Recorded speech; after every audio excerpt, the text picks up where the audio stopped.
Welcome. Today we're going to look at a focus on Oracy, where we are going to really support schools in creating a curriculum for speaking and listening.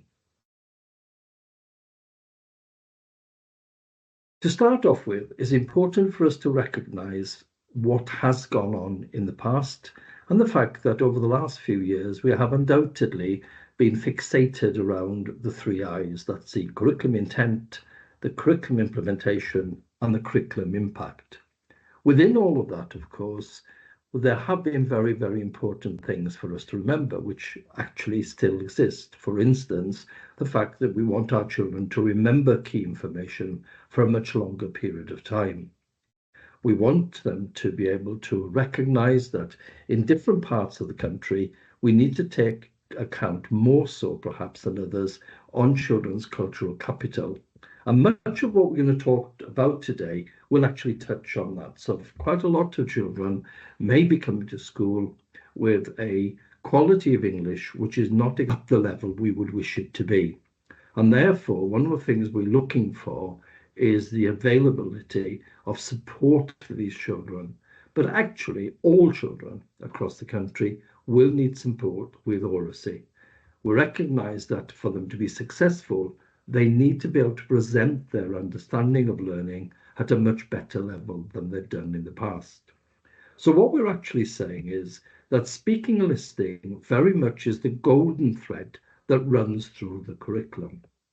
We are talking about the fact that the golden thread is indeed the oracy that children have to be able to explain what they've actually learned and how that they put that across to other people.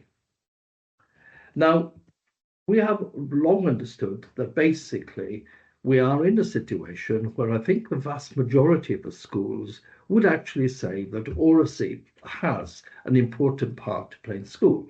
And there are several excellent examples going on of how schools in different situations or different circumstances are really supporting children.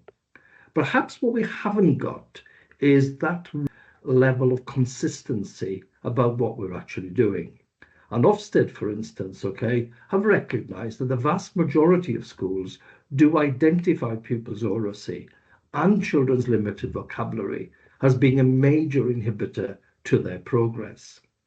However, they go on to say, and it's in the report on English, which they published in July of 2024, that in reality, they're actually saying that only a very few schools can claim to have a clear curriculum that is progressive and links oracy activities to improvements in learning across different subjects.